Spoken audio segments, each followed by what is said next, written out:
छत्तीसगढ़, ये extremely mineral rich है. Jharkhand only has 40% of the countries minerals, 40%. लेकिन 1952 में एक पॉलिसी लाई गई फ्रेट इक्वलाइजेशन की. तो जो नेहरू जी की फर्स्ट गवर्नमेंट थी, उन्होंने कहा कि देश में कहीं भी इक्वल इंडस्ट्रियलाइजेशन होना चाहिए. तो जो मिनरल झारखंड में जिस प्राइस पे अवेलेबल होगा, वही मिनरल चेन्नई में भी उसी प्राइस पे अवेलेबल होगा, बॉम्बे में भी उसी प्राइस पे अवेलेबल होगा. Government would subsidize that transportation, right. तो होने क्या लगा कि जब मिनरल सेम ही प्राइस पे अवेलेबल है, तो सबने कहा कि हम झारखंड में, बिहार में क्यों इंडस्ट्री लगाएं. हम इंडस्ट्री कोस्टल एरियाज में लगाएंगे. तो गुजरात में इंडस्ट्रीज आने लगी, महाराष्ट्र में आने लग गई, तमिलनाडु में आने लग गई. दिस कंटिन्यू टिल 1993 जब वो पॉलिसी स्क्रैप की गई. और मुझे लगता है तब तक फिर Bihar had lost the race, right. No industries you see in the most mineral rich part of the country. Industries जो थी वो आपको सबसे पुरानी दिखेंगी. सो जमशेदपुर और सेटअप बाई टाटास, वो एकदम 19th सेंचुरी के स्टार्ट में वो दिखेंगी. जो हैवी इंडस्ट्री सेटअप की गई as a heavy industry policy of the government, आपको वो दिखेगी. बट प्राइवेट इंडस्ट्रीज कमिंग, क्योंकि वहाँ पे मिनरल्स है, कुछ भी नहीं दिखेगी आपको. और ये सब फ्रेट इक्वलाइजेशन, ये सेकंड सबसे बड़ा रीजन मुझे लगता है आफ्टर इंडिपेंडेंस. तो 1990 तक ऑलरेडी बिहार पीछे हो चुका था बाकी स्टेट्स के कंपैरिजन में, चाहे आप पर कैपिटा इनकम देखेंगे या आप जीडीपी का देखेंगे.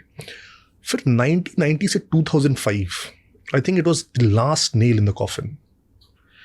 ये 15 साल में Bihar grew at a rate of 1% per annum. जब पूरी इंडिया अपनी ग्रोथ स्टोरी लिख रही थी, लिबरलाइजेशन हुआ था, we were opening up our markets in Atal Bihari Vajpayee's government. Yeah, the growth was so massive. India was growing at और बिहार सिर्फ ऐसा स्टेट था जो 1% पर एनम पे पूरे 15 साल ग्रो करती रही. क्यों? We'll delve into the reasons of that misgovernance, and that's what the whole book is about, in fact. Multiple reasons.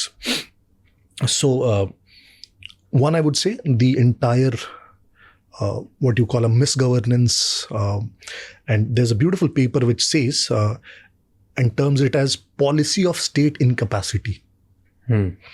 Policy of state incapacity इसलिए बोली जा रही है क्योंकि जो स्टेट की बेसिक सर्विसेज डिलीवर करने की कैपेसिटी थी उसे ख़त्म कर दी गई मल्टीपल तरीके से. सो फॉर एग्जांपल, आप अगर इस पीरियड को देखेंगे बिहार में, मैसिव वैकेंसीज सारे गवर्नमेंट पोजीशंस पे, ऑफिसेज में.